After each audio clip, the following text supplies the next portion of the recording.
go. Chopping you up. Romaine Charles. Oh yeah, no, I do know your name. All right, get your chop out of here. I want y'all to put your hands together for Romaine Charles. Hey! Now, put your hands together for this man. Yeah.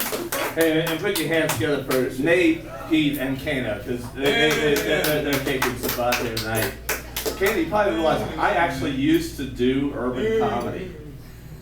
I did. You couldn't tell by looking at me, but then I got older, got married, had kids. The wife finally said, it's time for you to start doing some suburban comedy. And that isn't to say I don't enjoy working in the community. In fact, I do still work in the community, only now the community's gated. Oh, no doubt. Okay. It's been a rough year for me. Jeb Bush shut down his campaign, and I lost my job as his body double. But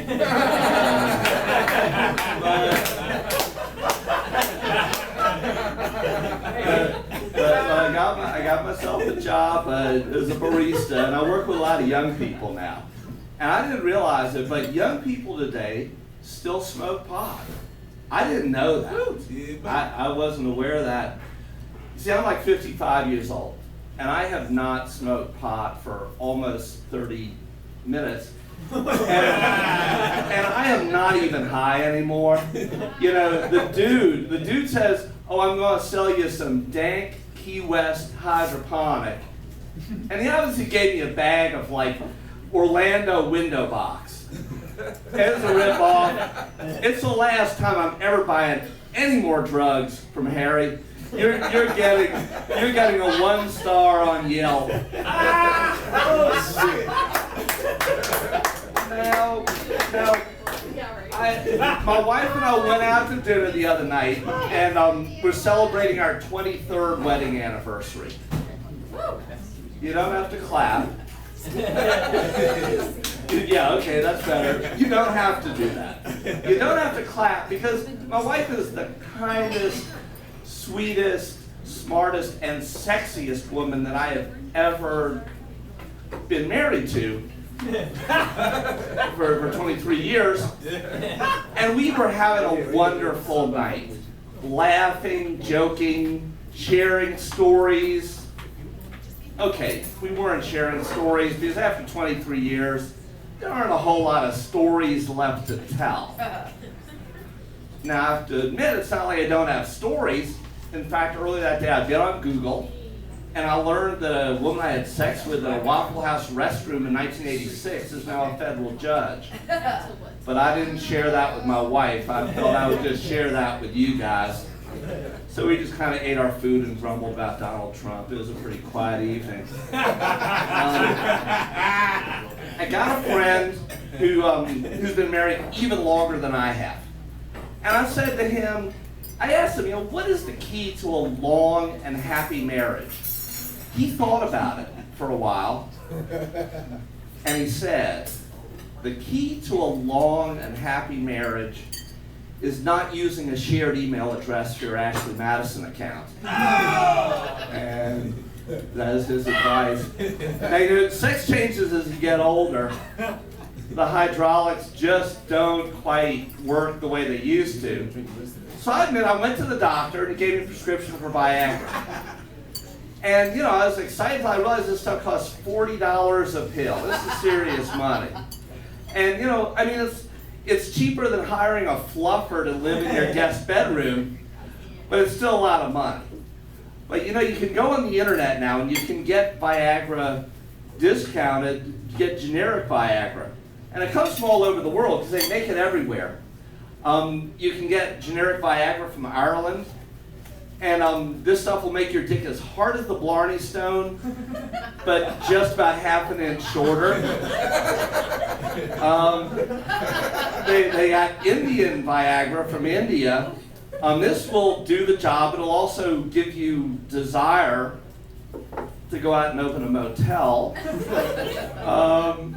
There's Italian Viagra, and that does the job too, but you really need to use your hand to express it properly. And my favorite though is the Mexican Viagra, because this stuff gives you passion to climb a fence, swim across a river, and run across a desert to try to get something better than what you're getting at home.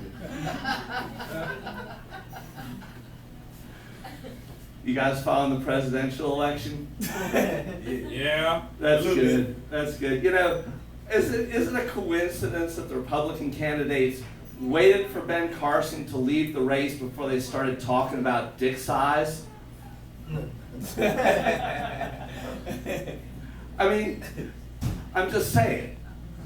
But you realize the genitalia has always been an important part of our political dialogue. When you think about it, in my lifetime, virtually every president has had a name related to genitalia. Whether it was Tricky Dick Nixon, Slick Willie Clinton, Jimmy Carter, Lyndon Johnson, or Bush. So I mean, genitalia has always been part of our dialogue, and I just think it's just a continuation of that. And Donald Trump admittedly has a little bit of a thin skin about this, kind of about as thin as a latex condom. But Donald has brought a lot of important elements to the political dialogue, particularly talking about immigration. And you know, yes, immigration works in our country because immigrants are generally willing to do onerous and disgusting jobs that native-born Americans don't want to do. You know, for example, one of those disgusting jobs might actually be sucking Donald Trump's cock, because 2 out of his 3 wives have been immigrants, and the other one's from the Florida Panhandle, which is actually kind of America's third world country. So I think Donald has a lot to say about immigration. You guys afraid of ISIS? ISIS. Because I'm afraid of those guys. You know, not only doing this terrorist stuff, but they actually, believe it or not, are about to start a cable TV channel here in the U.S. They've got that much power. They've got their own cable TV channel. They've already started up announcing their fall lineup. They've already got the shows listed. They've got Keeping Up with the El Baghdadis. They've got Halal in the Family. They've got American Idolatry. They got a kids show, SpongeBob SquarePants, a sitcom, It's Always Sunny in Philadelphia. Of course, their big show is Chopped. Okay, I've subjected you to enough humorless monologue. My name is Romaine Charles, and thank you so much.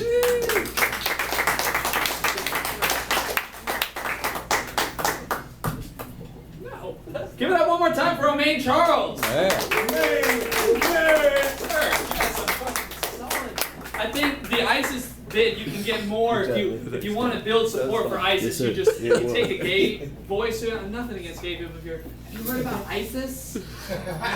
ISIS? No, they're ISIS.